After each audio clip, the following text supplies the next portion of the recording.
ವಿಧಾನಸಭೆ ಸಭಾಧ್ಯಕ್ಷ ಮತ್ತು ಉಪಸಭಾಧ್ಯಕ್ಷ ಸ್ಥಾನಕ್ಕೆ ಇವತ್ತು ಚುನಾವಣೆ ನಡೆಯಲಿದೆ. ಆಡಳಿತಾರೂಢ ಕಾಂಗ್ರೆಸ್ ಪಕ್ಷದ ವತಿಯಿಂದ ಹಿರಿಯ ಶಾಸಕರಾದ ಜಿಎಸ್ ಪಾಟೀಲ್ ಸ್ಪೀಕರ್ ಸ್ಥಾನಕ್ಕೆ ನಾಮಪತ್ರವನ್ನು ಸಲ್ಲಿಸಿದ್ದಾರೆ.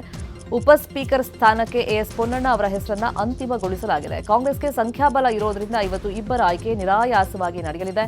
ಇನ್ನು ಈ ಚುನಾವಣೆಯನ್ನ ಬಿಜೆಪಿ ಬಹಿಷ್ಕಾರ ಮಾಡಿದೆ.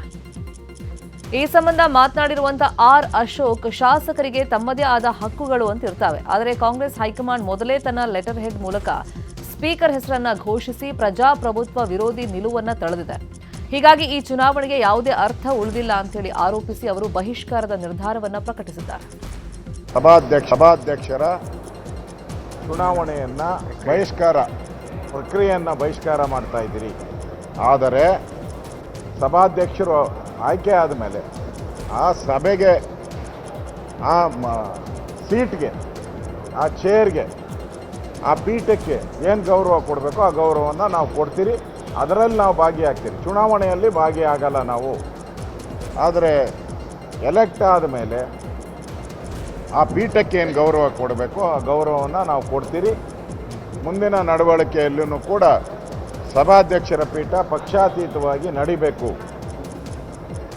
ಎರಡು ವಿರೋಧ ಪಕ್ಷ ಮತ್ತು ಆಡಳಿತ ಪಕ್ಷವನ್ನು ಒಟ್ಟಿಗೆ ತಗೊಂಡೋಗುವಂಥ ಕೆಲಸವನ್ನು ಸಭಾಧ್ಯಕ್ಷರು ಮಾಡಬೇಕು. ಸಭಾಧ್ಯಕ್ಷರ ವಿಧಾನ ಪರಿಷತ್ ಸಭಾಪತಿ ಚುನಾವಣೆ ಕೂಡ ಇವತ್ತೇ ನಡೆಯಲಿದೆ. ಮಾಜಿ ಸಭಾಪತಿ ಬಸವರಾಜ ಹೊರಟ್ಟಿ ಅವರು ತಮ್ಮ ಸ್ಥಾನಕ್ಕೆ ರಾಜೀನಾಮೆ ಕೊಟ್ಟಿರುವುದರಿಂದ ಈ ಚುನಾವಣೆ ಎದುರಾಗಿದೆ.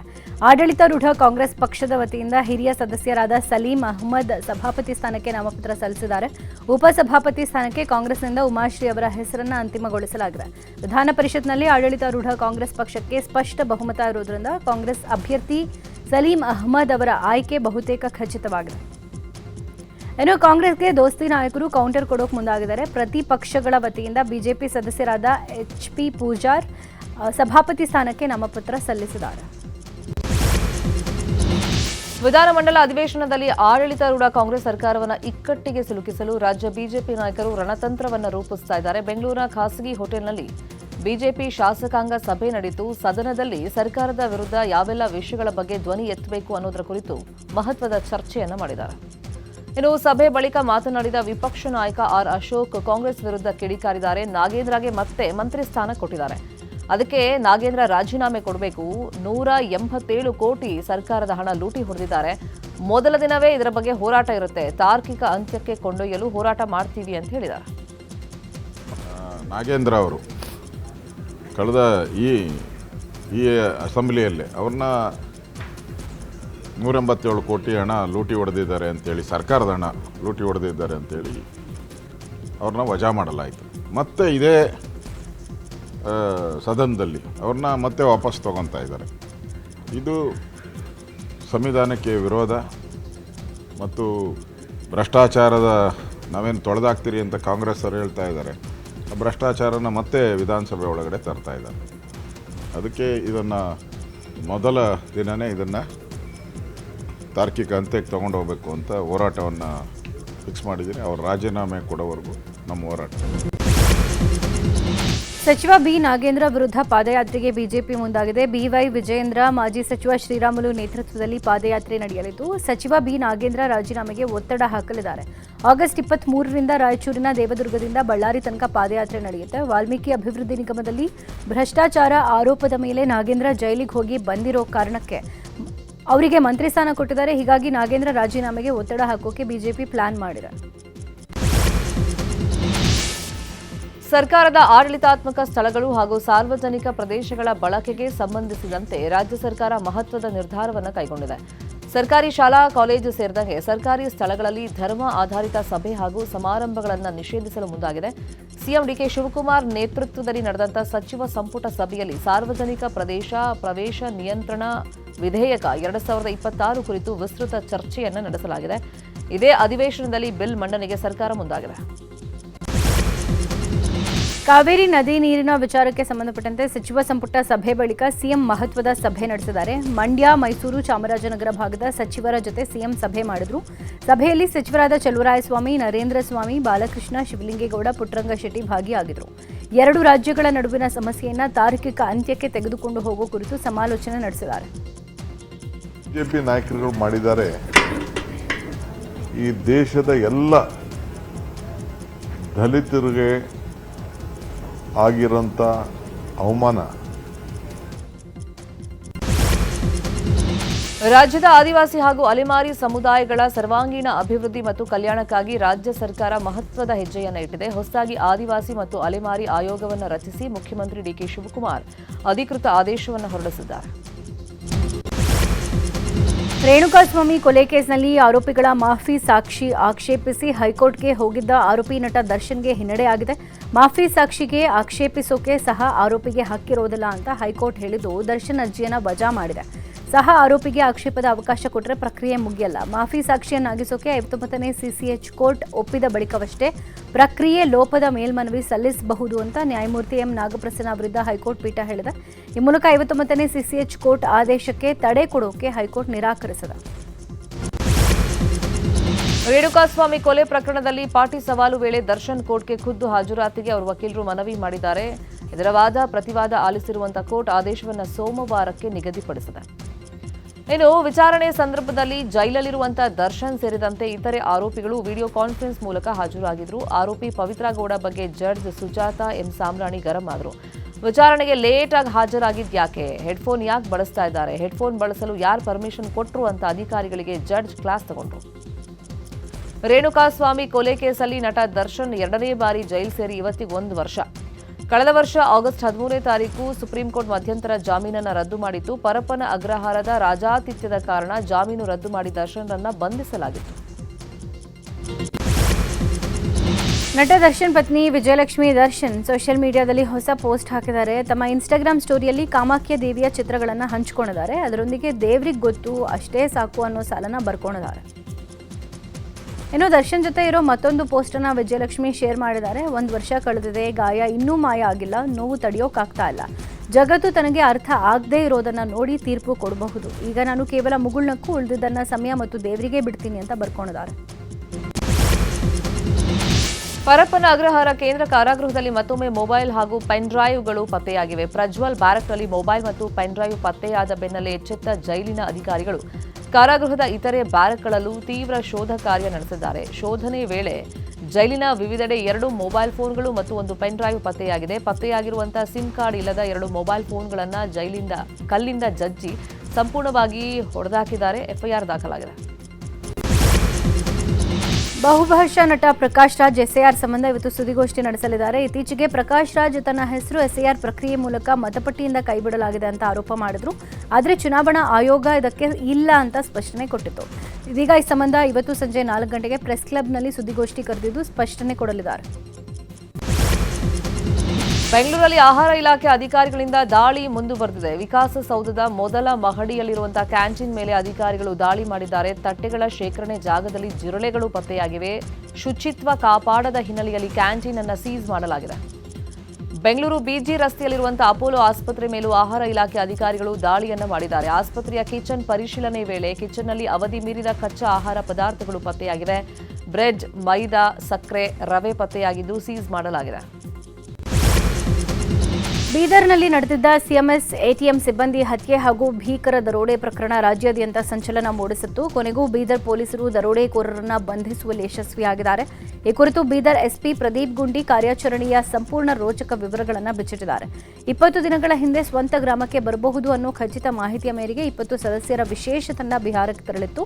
ಆಗಸ್ಟ್ 10ನೇ ತಾರೀಕು 2ನೇ ಬಾರಿಗೆ ಸಿಬ್ಬಂದಿ 40 ಕಿಲೋಮೀಟರ್ವರೆಗೆ ಬೈಕ್ನಲ್ಲಿ ಬೆನ್ನಟ್ಟಿದಾಗ ದರೋಡೆಕೋರರು ಬಿಹಾರದಲ್ಲೇ ಇರೋದು ಖಚಿತ ಆಯಿತು. ನಂತರ ತನಿಖೆ ಮಾಡಿ ಆರೋಪಿಗಳನ್ನು ಬಂಧಿಸಿದ್ವಿ ಅಂತ ಹೇಳಿದ್ದಾರೆ. ದಿನ ಬೈಕ್ ಮೇಲೆ ಬಂದ 2 ಆರೋಪಿಗಳನ್ನು ನಿನ್ನೆ ನಾವು ದಸ್ತಗಿರಿ ಮಾಡಿದ್ದೇವೆ. ಸುಮಾರು ಒಂದು 20 ದಿನದಿಂದ ಅವರ ಮೂವ್ಮೆಂಟ್ ಮೇಲೆ ನಾವು ನಿಗಾ ವಹಿಸಿದ್ದೇವೆ. ಅದರ ಪ್ರಕಾರ ನಿನ್ನೆ ಇಂಥ ಕಡೆ ಬರಬಹುದಂತ ನಾವು ಅಂದಾಜು ಮಾಡಿ ಅಲ್ಲಿ ಟ್ರ್ಯಾಪ್ ಮಾಡಿ ಕೂತಿದ್ವಿ ನಾವು. ಸೊ ನಿನ್ನೆ ಸಿಕ್ಕಿದ್ದಾರೆ, ಅವರು 2 ಸಿಕ್ಕಿದ್ದಾರೆ. ಇನ್ನೊಂದು ಟೀಮು ಬೈ ರೋಡ್ ಬರ್ತಾ ಇದೆ. ನಿನ್ನೆ ಬೈಕ್ ಡೀಟೇಲ್ಸ್ ಗೊತ್ತಾಗಿದೆ ನಮಗೆ. ಸೊ ಅವರೇ ಅಂತ ಖಚಿತಪಡಿಸ್ಕೊಂಡು ನಾವು we are happy to be part of Karnataka police team. ನಿಜವಾಗ್ಲೂ ನೀವು ಹೇಳಿದಂಗೆ ನಾವು ಹೆಮ್ಮೆ ಪಡ್ತಾ ಇದ್ದೇವೆ. They are wanted in Telangana, Bihar as well as UP. ಎಲ್ಲರೂ ಒಟ್ಟಿಗೆ ಅವರು ಪ್ರಯತ್ನ ಮಾಡ್ತಿದ್ರು, ನಾವು ಪ್ರಯತ್ನ ಮಾಡ್ತಿದ್ದೇವೆ. ಬಟ್ ಅವ್ರಿಗಿಂತ ಹೆಚ್ಚಿಗೆ ನಾವು ಪ್ರಯತ್ನ ಮಾಡಿದ್ರೆ ಯಶಸ್ವಿಯಾಗಿದ್ದೇವೆ. ಸುಮಾರು ದರೋಡೆಯಾಗಿ 1.5 ವರ್ಷ ಆಗ್ತಿದ್ದರಿಂದ ಹಣ ಎಲ್ಲಿಟ್ಟಿದ್ದಾರೆ, ಹಣ ಯಾವ ರೀತಿ ಉಪಯೋಗ ಮಾಡ್ಕೊಂಡಿದ್ದಾರೆ ಅಂತ ಇಂಟ್ರೋಗೇಷನ್ ಮಾಡಿ ಹಾಸನ ಜಿಲ್ಲೆಯಲ್ಲಿ ಆತಂಕ ಮೂಡಿಸಿದ್ದ ಕಾಡಾನೆಯನ್ನ ಕೊನೆಗೂ ಸೆರೆ ಹಿಡಿಯುವಲ್ಲಿ ಅಧಿಕಾರಿಗಳು ಯಶಸ್ವಿಯಾಗಿದ್ದಾರೆ. ಸಿರ್ಗೂರು ತೋಟದಲ್ಲಿ ಕಾಡಾನೆಗೆ ಅರವಳಿಕೆ ಚುಚ್ಚುಮದ್ದು ನೀಡಿ ಸೆರೆ ಹಿಡಿಯಲಾಗಿದೆ. ಅರಣ್ಯ ಇಲಾಖೆ ಅಧಿಕಾರಿಗಳು ನಡೆಸಿದಂತ ಕಾರ್ಯಾಚರಣೆ ವೇಳೆ ಜಿಲ್ಲಾಧಿಕಾರಿ ಲತಾ ಕುಮಾರಿ, ತಹಶೀಲ್ದಾರ್ ಶ್ರೀಧರ್ ಕಂಕಣವಾಡಿ ಕೂಡ ಪಾಲ್ಗೊಂಡಿದ್ದರು. ಬೆಂಗಳೂರಿನ ವಾಹನ ಸವಾರರಿಗೆ ಜಿಬಿಎ ಬಿಗ್ ಶಾಕ್ ಅನ್ನು ಕೊಟ್ಟಿದೆ. ಕೊನೆಗೂ ಪಾರ್ಕಿಂಗ್ ಶುಲ್ಕವನ್ನು ನಿಗದಿ ಮಾಡಲಾಗಿದೆ. ಹೊಸ ಪಾರ್ಕಿಂಗ್ ನೀತಿಯಲ್ಲಿ 3 ಮಾದರಿ ಪಾರ್ಕಿಂಗ್ ಶುಲ್ಕ ಹಾಕೋದಕ್ಕೆ ನಿರ್ಧಾರವನ್ನು ಮಾಡಲಾಗಿದೆ. 10 ರೂಪಾಯಿಯಿಂದ 4,000 ರೂಪಾಯಿವರೆಗೆ ಶುಲ್ಕ ವಿಧಿಸಲು ಜಿಬಿಎ ಮುಂದಾಗಿದೆ. ಶುಲ್ಕ ಆನ್ ಸ್ಟ್ರೀಟ್ ಶುಲ್ಕ ಮತ್ತು ಮಾಸಿಕ ಪಾರ್ಕಿಂಗ್ ಶುಲ್ಕ ತರಲು ಮುಂದಾಗಿದೆ.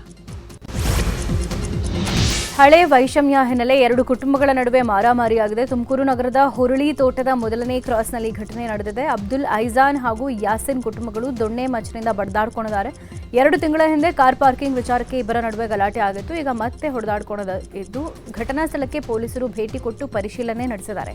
ಗಾಯಾಳುಗಳನ್ನು ಆಸ್ಪತ್ರೆಗೆ ದಾಖಲಿಸಿ ಮನೆಯಲ್ಲಿದ್ದ ಸಿಸಿ ಕ್ಯಾಮೆರಾ ಡಿವಿಆರ್ ವಶಕ್ಕೆ ಪಡ್ಕೊಂಡಿದ್ದಾರೆ. ಜಮೀನು ವಿಚಾರ 2 ಗುಂಪುಗಳ ನಡುವೆ ಗಲಾಟೆಯಾಗಿದೆ. ಮಹಿಳೆಯರ ಮೇಲೆ ಮಾರಕಾಸ್ತ್ರಗಳಿಂದ ಹಲ್ಲೆ ಮಾಡಲಾಗಿದೆ ಅಂತ ಆರೋಪ ಮಾಡಲಾಗಿದೆ. ದೊಡ್ಡಬಳ್ಳಾಪುರದ ಮಾಕಳಿ ದುರ್ಗದಲ್ಲಿ ಘಟನೆ ನಡೆದಿದೆ. ಸುರೇಶ್ ಕುಮಾರ್ ಅನ್ನೋರು ಮುನಿರತ್ನಮ್ಮ ಮತ್ತು ವರಲಕ್ಷ್ಮಿ ಅನ್ನೋರ ಮೇಲೆ ಹಲ್ಲೆ ಮಾಡಿದ್ದಾರೆ ಅಂತ ಆರೋಪ ಕೇಳಿಬಂದಿದೆ. ಮನೆ ಪಕ್ಕದಲ್ಲಿರುವಂತಹ ಖಾಲಿ ಸೈಟ್ ವಿಚಾರವಾಗಿ ಗಲಾಟೆ ನಡೆದಿದೆ ಅಂತ ಹೇಳಲಾಗ್ತಾ ಇದೆ. ದೊಡ್ಡಬಳ್ಳಾಪುರ ಠಾಣೆಯಲ್ಲಿ ಪ್ರತಿ ದೂರು ದಾಖಲಾಗಿದೆ. ಸರ್ಕಾರಿ ಶಾಲೆ ದಾರಿ ಒತ್ತುವರಿ ಆರೋಪ ಪ್ರಕರಣದಲ್ಲಿ ಸರ್ವೆ ಕಾರ್ಯಕ್ಕೆ ಮುಂದಾಗಿದ್ದ ರೆವೆನ್ಯೂ ಇನ್ಸ್ಪೆಕ್ಟರ್ ಮೇಲೆ ಜಮೀನು ಮಾಲೀಕರು ಹಲ್ಲೆ ಮಾಡಿದ್ದಾರೆ. ಕೋಲಾರ ತಾಲೂಕಿನ ಕಾಮದೇನಹಳ್ಳಿ ಗ್ರಾಮದಲ್ಲಿ ಘಟನೆ ನಡೆದಿದೆ. ತಹಶೀಲ್ದಾರ್ ಸೂಚನೆ ಮೇರೆಗೆ ಕಾಮದೇನಹಳ್ಳಿ ಗ್ರಾಮದಲ್ಲಿ ಸರ್ವೆ ಕಾರ್ಯಕ್ಕೆ ಮುಂದಾಗಿದ್ದ ಶಂಕರ್ ಹಾಗೂ ಸಿಬ್ಬಂದಿ ಮೇಲೆ ಬೀರಪ್ಪ ಅನ್ನೋರು ಅವಾಚ್ಯ ಶಬ್ದಗಳಿಂದ ನಿಂದಿಸಿ ಹಲ್ಲೆ ಮಾಡಿದ್ದಾರೆ. ಹಲ್ಲೆ ದೃಶ್ಯ ಮೊಬೈಲ್ನಲ್ಲಿ ಸೆರೆಯಾಗಿದೆ. ಹಲ್ಲೆ ಮಾಡಿದವರ ವಿರುದ್ಧ ಕಾನೂನು ಕ್ರಮಕ್ಕೆ ಸ್ಥಳೀಯರು ಒತ್ತಾಯಿಸಿದ್ದಾರೆ. ಟೆಕ್ಕಿ ಅದ್ವೈತ್ ಮಿಸ್ಸಿಂಗ್ ಪ್ರಕರಣ ಸಂಬಂಧ ಯಾವುದೇ ಸುಳಿವು ಪತ್ತೆಯಾಗಿಲ್ಲ. ಶಿವಗಂಗೆ ಬೆಟ್ಟದಲ್ಲಿ ಮಿಸ್ ಆಗಿದ್ದ ಟೆಕ್ಕಿ ಅದ್ವೈತ್ ಹುಡುಕಾಟಕ್ಕೆ ಜ್ಯೋತಿರಾಜ್ ಟೀಮ್ ಕರೆಸಲಾಗಿತ್ತಾದರೂ ಯಾವುದೇ ಪ್ರಯೋಜನ ಆಗಲಿಲ್ಲ. ಕಳೆದ 2 ದಿನಗಳಿಂದ ಜ್ಯೋತಿರಾಜ್ ತಂಡದಿಂದ ನಿರಂತರ ಶೋಧ ಆಗಿದೆ. ಈ ಸಂಬಂಧ ಮಾತನಾಡಿರುವಂತಹ ಜ್ಯೋತಿರಾಜ್, ಶಿವಗಂಗೆ ಬೆಟ್ಟವನ್ನು ಸಂಪೂರ್ಣ ಶೋಧ ಮಾಡಿದ್ದೀವಿ, ಆದರೆ ಅದ್ವೈತ್ ಸುಳಿವು ಇಲ್ಲ. ಈ ಬೆಟ್ಟದಲ್ಲಿ ಆತ ಇಲ್ಲ ಅಂತ ಜ್ಯೋತಿರಾಜ್ ಹೇಳ್ತಾ ಇದ್ದಾರೆ. ಬೆಟ್ಟದ ಮೇಲೆ ನಾವು ಕೆಳಗೆ NDRF ಟೀಮ್ ಎಲ್ಲರೂ ಹುಡುಕಾಟವನ್ನು ನಡೆಸಿದ್ದೀವಿ ಅಂತ ಹೇಳಿದ್ರು. ಇವತ್ತು ಹಾಗೆಯೇ ನಾಳೆ 2 ದಿನ ರಾಜ್ಯಕ್ಕೆ ಹವಾಮಾನ ಇಲಾಖೆ ಮಳೆ ಮುನ್ಸೂಚನೆಯನ್ನು ಕೊಟ್ಟಿದೆ. ರಾಜ್ಯದ ಬಹುತೇಕ ಜಿಲ್ಲೆಗಳಿಗೆ ಯೆಲ್ಲೋ ಅಲರ್ಟ್ ಅನ್ನು ನೀಡಲಾಗಿದೆ. ಕರಾವಳಿ ಜಿಲ್ಲೆಗಳನ್ನು ಹೊರತುಪಡಿಸಿ ಬೀದರ್, ಚಾಮರಾಜನಗರ, ಕೋಲಾರದಿಂದ ಮಲೆನಾಡು ಭಾಗದವರೆಗೆ 2 ದಿನ ಮಳೆ ಆಗುವಂತ ಸಾಧ್ಯತೆ ಇದೆ. ಹಾಸನ ಜಿಲ್ಲೆ ಬೇಲೂರು ತಾಲೂಕಿನ ಹಳೇಬೀಡು ಪೊಲೀಸ್ ಠಾಣೆಯ ಸಬ್ ಇನ್ಸ್ಪೆಕ್ಟರ್ ಮಂಜುನಾಥ್ ಲಂಚ ಸ್ವೀಕರಿಸುವಾಗ ಲೋಕ ಪೊಲೀಸರ ಕೈಗೆ ಬಿದ್ದಿದ್ದಾರೆ. ಘಟ್ಟದಹಳ್ಳಿ ಗ್ರಾಮದ ಸಂತೋಷ್ ಅನ್ನೋರು ನೀಡಿದ ದೂರಿನ ಮೇರೆಗೆ ಲೋಕಾಯುಕ್ತ ಅಧಿಕಾರಿಗಳು ಕಾರ್ಯಾಚರಣೆ ನಡೆಸಿದ್ದಾರೆ. 20,000 ರೂಪಾಯಿ ಲಂಚ ಸ್ವೀಕರಿಸ್ತಾ ಇದ್ದ ವೇಳೆ PSI ಮಂಜುನಾಥ್ರನ್ನ ವಶಕ್ಕೆ ಪಡೆದಿದ್ದಾರೆ. ನಿರ್ಮಾಣವಾದ 3 ದಿನಕ್ಕೆ ಸಿಮೆಂಟ್ ಕಿತ್ತು ಬಂದ ಕಾರಣ ಸಂಪೂರ್ಣ ರಸ್ತೆಯನ್ನು ಮರು ನಿರ್ಮಾಣ ಮಾಡಲಾಗಿದೆ. ಕೋಲಾರ ಜಿಲ್ಲೆ ಶ್ರೀನಿವಾಸಪುರ ಪಟ್ಟಣದಲ್ಲಿ ಸುಮಾರು 1.5 ಕೋಟಿ ವೆಚ್ಚದಲ್ಲಿ ಸಿಸಿ ರಸ್ತೆ ನಿರ್ಮಾಣ ಮಾಡಲಾಗಿತ್ತು. ಕಳಪೆ ಕಾಮಗಾರಿ ಆರೋಪ ಹಿನ್ನೆಲೆ ಇದೀಗ ಮತ್ತೊಮ್ಮೆ ರಸ್ತೆ ನಿರ್ಮಾಣ ಮಾಡಲಾಗ್ತಾ ಇದೆ. ಸ್ವಾತಂತ್ರ್ಯ ದಿನಾಚರಣೆ ಅಂಗವಾಗಿ ಆಗಸ್ಟ್ 15ರಂದು ವಿಧಾನಸೌಧದ ಮುಂಭಾಗ ಬೃಹತ್ ಫ್ರೀಡಂ ಹಬ್ಬದ ಕಾರ್ಯಕ್ರಮವನ್ನು ಆಯೋಜನೆ ಮಾಡಲಾಗಿದೆ. ಮಧ್ಯಾಹ್ನ 12ರಿಂದ ರಾತ್ರಿ 10 ಗಂಟೆ ತನಕ ನಡೆಯುವಂತಹ ಈ ಕಾರ್ಯಕ್ರಮಕ್ಕೆ ಸಾವಿರಾರು ಸಂಖ್ಯೆಯಲ್ಲಿ ಸಾರ್ವಜನಿಕರು ಸೇರಲಿದ್ದಾರೆ. ಹೀಗಾಗಿ ಬೆಂಗಳೂರು ಸಂಚಾರ ಪೊಲೀಸರು ವಾಹನ ಸವಾರರ ಅನುಕೂಲಕ್ಕಾಗಿ ಸಂಚಾರ ಮಾರ್ಗಗಳಲ್ಲಿ ಬದಲಾವಣೆ ಹಾಗೂ ಪಾರ್ಕಿಂಗ್ ನಿಷೇಧಿಸಿ ಆದೇಶವನ್ನು ಹೊರಡಿಸಿದ್ದಾರೆ. ಅಂಬೇಡ್ಕರ್ ರಸ್ತೆ ಮೂಲಕ KR ಸರ್ಕಲ್ ಕಡೆಗೆ ಸಂಚಾರ ನಿರ್ಬಂಧವನ್ನು ಹೇರಲಾಗಿದೆ. ಹಾಗೆ ನಾಳೆ ವಿಧಾನಸೌಧ ಮೆಟ್ರೋ ತಾತ್ಕಾಲಿಕವಾಗಿ ಸ್ಥಗಿತ ಮಾಡಲಿದ್ದು, ಕಬ್ಬನ್ ಪಾರ್ಕ್ ಮೆಟ್ರೋ ಮತ್ತು ವಿಶ್ವೇಶ್ವರಯ್ಯ ಮೆಟ್ರೋ ನಿಲ್ದಾಣ ಬಳಸಲು ಸೂಚನೆಯನ್ನು ಕೊಡಲಾಗಿದೆ. ಬಾಗಲಕೋಟೆಯ ಬಿಜೆಪಿ ಕಾರ್ಯಕರ್ತರು ಅತ್ಯಂತ ವಿನೂತನ ಹಾಗೂ ಅರ್ಥಪೂರ್ಣ ರೀತಿಯಲ್ಲಿ ರಾಷ್ಟ್ರಪ್ರೇಮ ಮೆರೆದಿದ್ದಾರೆ. ಕೇವಲ ಮನೆ ಮನೆಗೆ ಧ್ವಜ ಹಂಚೋದಷ್ಟೇ ಅಲ್ಲದೆ ನದಿಯಲ್ಲಿ ಮೀನುಗಾರರ ಜೊತೆಗೆ ದೋಣಿಯಲ್ಲಿ ಸಂಚರಿಸಿ ನೈತಿಕ ಶಕ್ತಿ ತುಂಬೋ ಕೆಲಸ ಮಾಡಿದ್ದಾರೆ. ಸ್ವಾತಂತ್ರ್ಯದ ಅಮೃತ ಮಹೋತ್ಸವದ ಅಂಗವಾಗಿ ಬಾಗಲಕೋಟೆ ಬಿಜೆಪಿ ಕಾರ್ಯಕರ್ತರು ಘಟಪ್ರಭಾ ನದಿಯ ಪಾತ್ರದಲ್ಲಿ ಬೋಟ್ನಲ್ಲಿ ಸಂಚರಿಸಿ ಹರ್ ಘರ್ ತಿರಂಗ ಅಭಿಯಾನ ನಡೆಸಿದರು. ಇನ್ನು ಉತ್ತರ ಕನ್ನಡ ಜಿಲ್ಲೆಯ ಕಾರವಾರದಲ್ಲೂ ಬೈಕ್ ರ್ಯಾಲಿ ಮಾಡಲಾಯಿತು. ಮಾಜಿ ಶಾಸಕಿ ರೂಪಾಲಿ ನಾಯಕ್ ನೇತೃತ್ವದಲ್ಲಿ ತಿರಂಗ ಯಾತ್ರೆ ಹಮ್ಮಿಕೊಳ್ಳಲಾಗಿತ್ತು. ತಿರಂಗ ಯಾತ್ರೆಯಲ್ಲಿ ಸಾವಿರಾರು ಬಿಜೆಪಿ ಕಾರ್ಯಕರ್ತರು, ಹಿಂದೂಪರ ಸಂಘಟನೆಯ ಕಾರ್ಯಕರ್ತರು ಭಾಗಿಯಾಗಿದ್ದರು. ಕೊಪ್ಪಳದಲ್ಲೂ ಹರ್ ಘರ್ ತಿರಂಗ ಅಭಿಯಾನ ಅದ್ದೂರಿಯಾಗಿ ನಡೆಯಿತು. ಮನೆ ಮನೆಗೆ ರಾಷ್ಟ್ರಧ್ವಜ ಹಂಚುವ ಅಭಿಯಾನಕ್ಕೆ ಬಿಜೆಪಿ ಮುಖಂಡ ಬಸವರಾಜ್ ಕ್ಯಾವಟ್ಟರ್ ಚಾಲನೆಯನ್ನು ಕೊಟ್ಟರು. ಇನ್ನು ಕೊಪ್ಪಳದ ಗಡಿಯಾರ ಕಂಬದಿಂದ ಅಶೋಕ ವೃತ್ತದವರೆಗೆ ಬೃಹತ್ ಮೆರವಣಿಗೆಯನ್ನು ಹಮ್ಮಿಕೊಳ್ಳಲಾಗಿತ್ತು. ಮೂಲಭೂತ ಸೌಕರ್ಯಕ್ಕಾಗಿ ಯಾದಗಿರಿ ಜಿಲ್ಲೆ ಗುರುಮಿಠಕಲ್ ತಾಲೂಕಿನ ವಡ್ನಳ್ಳಿ ಗ್ರಾಮದ ಮಂದಿ ವಿಭಿನ್ನವಾಗಿ ಹೋರಾಟ ನಡೆಸಿದ್ದಾರೆ. ಮಹಿಳೆಯರು ಕೈಯಲ್ಲಿ ಖಾಲಿ ಕೊಡ ಹಿಡಿದು, ಪುರುಷರು ಬಡಿಗೆ ಹಿಡಿದು ತಮಟೆ ಬಾರಿಸ್ತಾ ಪ್ರತಿಭಟಿಸಿ ಸರ್ಕಾರದ ಗಮನ ಸೆಳೆಯೋಕೆ ಪ್ರಯತ್ನಿಸಿದ್ದಾರೆ. ಬೆಂಗಳೂರು ಸ್ವಚ್ಛತಾ ಸೇವೆಯಲ್ಲಿರುವಂತಹ ಪೌರ ಕಾರ್ಮಿಕರಿಗೆ ಬಂಪರ್ ಹೊಡೆದಿದೆ. ಬೆಂಗಳೂರಿನ 14,000ಕ್ಕೂ ಅಧಿಕ ಪೌರ ಕಾರ್ಮಿಕರಿಗೆ ಬೋನಸ್ ನೀಡಲು ಜಿಬಿಎ ಮುಂದಾಗಿದೆ. ಪ್ರತಿ ಪೌರ ಕಾರ್ಮಿಕರಿಗೆ ತಲಾ 22,000 ರೂಪಾಯಿ ಬೋನಸ್ ಸಿಗಲಿದ್ದು, ಇದಕ್ಕೆ ಒಟ್ಟು 30 ಕೋಟಿ ಅನುದಾನ ಸರ್ಕಾರ ಬಿಡುಗಡೆ ಮಾಡಿದೆ. ಅಂಬೇಡ್ಕರ್ ಜಯಂತಿ ಅಂಗವಾಗಿ ಬೋನಸ್ ನೀಡಲಾಗ್ತಾ ಇದೆ.